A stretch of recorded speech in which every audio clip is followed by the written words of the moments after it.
விஜய் அவரோட அரசியல் வருகைக்கு அப்புறம் தான் சீமான் அவர்களோட அரசியல் வந்து வீழ்ச்சி அடைஞ்சது சொல்லலாம். எதனால அப்படி சொல்லலாம்னு பார்த்தா, ரீசென்ட் டைம்ஸ்ல வந்து பார்த்தீங்கன்னா, அவர் வந்து பேசுற அந்த அநாகரிகமான பேச்சு. ஒரு பேச்சு தான் வந்து ஒருத்தவங்கள ஏத்தியும் விடும், இறக்கியும் விடும். ஆனா அதுக்கப்புறம் விஜய் வந்து மாநாட்டுல ஒண்ணு பேசினார் பார்த்தீங்களா? நான் எல்லார் மாரியும் வந்து அட்டாக் பண்ணி பேச மாட்டேன். டீசென்ட் பாலிடிக்ஸ், டீசென்ட் அட்டாக்ஸ் அப்டின்னாரு. அந்த ஒரு 2 வார்த்தை. அது வந்து பாத்தீங்கன்னா, இத்தன வருஷம் கட்சியில யார்கிட்டயுமே இல்ல. ஏன் நம்ம சீமான் அவர்கள் கிட்ட கூட இல்ல. சோ அந்த டீசென்ட் ஸ்பீச்சும், டீசென்ட் அட்டாக் பண்ணணும் அப்படின்னு அவர் சொன்னது வந்து பாத்தீங்கன்னா, நல்ல வரவேற்க விஷயமா இருந்தது. சோ அது சீமான் அவர்கள் அவர் என்ன பண்ணாரு, விஜய்க்கு அவ்வளோ கூட்டம் கூடுனத வச்சு பாத்துட்டு அவருக்கே பொறுக்க முடியல. என்னடா இது! இப்ப வந்து இவருக்கு இவ்ளோ கூட்டம் கூடுது. நம்ம இத்தன வருஷம் கத்திட்டு இருக்கோம். மாங்கு மாங்கு கத்திட்டு இருக்கோம்.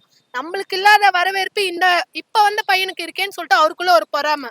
சோ அந்த பொறாமையின் வெளிப்பாடா ஒரு நிருபர் கேக்குறாங்க. அதுக்கு அவர் சொல்றாரு, "ஒண்ணு இங்கிட்டு நில்லு, இல்ல அங்கிட்டு நில்லு, இல்ல லாரியில அடிபட்டு செத்துருவ" அப்படின்னு அவர் சொன்னார்ல. சோ அது வந்து ஒரு அநாகரிகமான பேச்சு. சோ அந்த மாரி வந்து ஒரு அரசியல் தலைவர் பேசக்கூடாது. அதே மாரி அவருக்கும் விஜயலட்சுமிக்கும் நெறைய இஷ்யூஸ் வந்து போயிட்டு இருக்கு. நெறைய வருடமா போயிட்டு இருக்கு.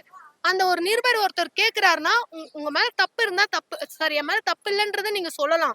அத டீசென்ட்டா சொல்லலாம். ஆனா அவர் பேசுறது, "நான் என்ன சின்ன பொண்ணையா கூட்டு போயிட்டு பண்ணேன்." சோ அந்த மாரிலாம் பேசுறது வந்து ஒரு நல்ல அரசியல் தலைவருக்கான எடுத்துக்காட்டு இல்ல.